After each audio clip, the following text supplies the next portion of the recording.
Welcome to the very first episode of Oddityville. My name is Clover, and I'll be your guide on this journey of discovering some silly town names, starting with my home state of Tennessee. I've had this idea ruminating for a couple years, but I wasn't ever sure about making it a reality. Lately, though, I've just been wanting to try new things and see what happens. This might get no listens, or it could be something cool and awesome. But either way, I'm gonna have fun doing it, and I hope you enjoy listening to this silly podcast of useless knowledge. Stick around to the end to hear the honorable mentions of this episode. Thanks for being here, and thanks for listening. Let's get into it. So today our focus town will be Finger, Tennessee. Yep, it's just Finger, or as locals may call it, Fanger, with an A, like Fanger, you know? You gotta get that southern twang on it to get it right, is what I've learned. We'll get into that later. So, Finger is a town in southwest Tennessee, about 30 minutes south of Jackson, an hour and 45 from Memphis, and 2.5 hours from Nashville. Population 350 at the 2000 census, but as of the 2020 census has declined to 276, roughly. So how does a whole town get stuck with such a silly name as Finger anyway? Well, let's take a look at some of the history of the town.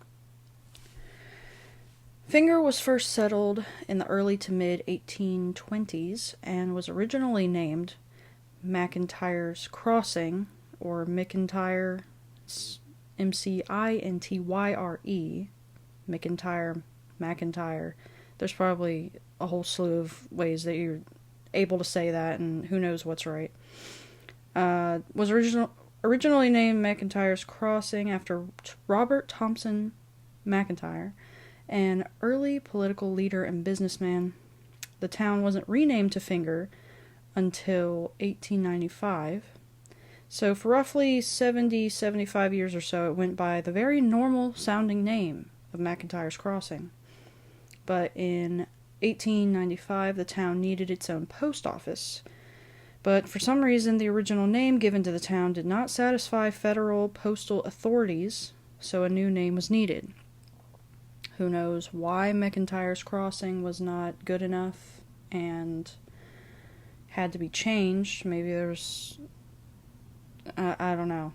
That seems completely normal and fine and good, but, not for the federal postal authorities. They said, no, we need something new. Right now. The new name was supposedly going to be Cash, but that idea was dropped for one reason or another.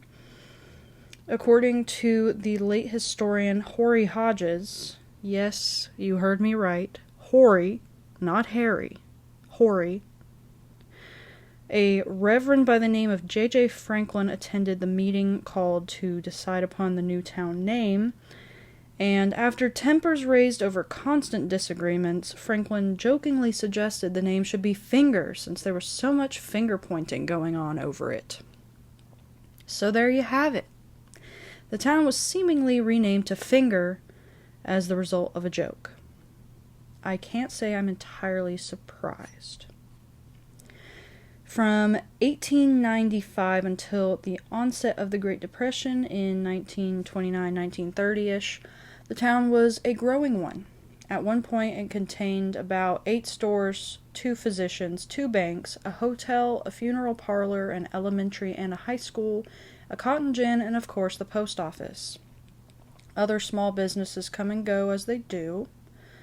One of the reasons for Finger's successful development was its location on the Mobile and Ohio railroads. Mobile, whatever floats your boat there. Since 1895, the town has been home to the annual Finger Barbecue, which doesn't sound very appetizing to me, personally. Couldn't they have just called it the Town of Finger Barbecue, or Fingertown Barbecue? Although that second one might be worse for a different reason, but I digress. As of 2021, the annual barbecue has been held for more than 110 years of the past 126, making it one of the oldest and longest surviving events of its kind in the state of Tennessee. Now, an actually really interesting fact, the Finger Diner was the original model for the Hard Rock Cafe chain, which, if you don't know what Hard Rock is, I guess you live under a rock. Sorry, bad joke. Anyway, this fact is interesting because the first Hard Rock Cafe opened in London in 1971, founded by Isaac Tigert and Peter Morton. Morton was from Chicago, but Tigert was from Jackson, Tennessee, which I assume is the connection to Finger, Tennessee, and furthermore the Finger Diner. As of 2018, Hard Rock International has venues in 74 countries, including 172 bar or cafe restaurants, 37 hotels, and 4 casinos. Quite the come up, isn't it? I guess you could say there's a little bit of Finger in all kinds of places. Again, I'm sorry. You know, I have to get it all out. Finger, I hardly know her. Okay, I'm done now. I had to. It was right there. The history of the town of Finger and surrounding area has been documented in a 511-page book titled, Let's Call It Finger, A History of McNairy County and Finger, Tennessee and its surrounding communities, written by Professor of History John E. Talbot, a native of the town and descendant of the McIntyre family for whom the original town was named. The town is served by 2 newspapers, the Independent Appeal and McNairy County News, both of which serve all of McNairy County.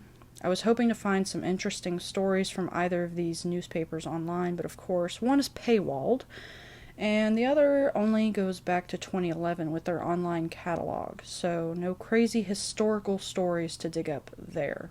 In researching the town, I came across a YouTube video from the channel Poobette, which actually turned out to be their second video on Finger, Tennessee. This, of course, led me to their first video on Finger, and they actually got some comments from residents of the town. Poobette was able to find out that the mayor of Finger, Robert Heathcock, who is also a patrolman, has his own taxidermy business. Very cool. If you know me, you know I like that stuff. Very cool, very nice. I like it.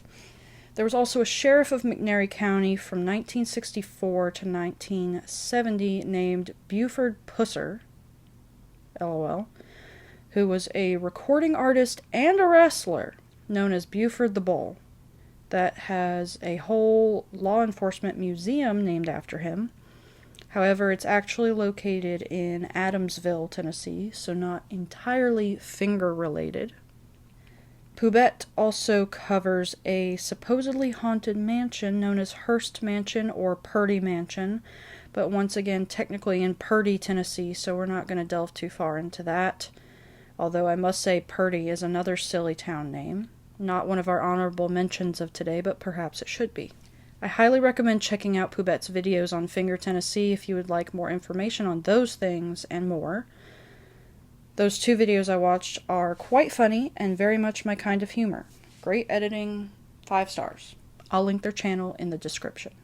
Speaking of which, I discovered that Poobette's channel is kind of this whole thing, what I'm trying to do here, which was honestly very disheartening at first. I literally closed my laptop and set it down to think about if it's even worth it to do this at all, since it obviously wasn't as original of an idea as I thought.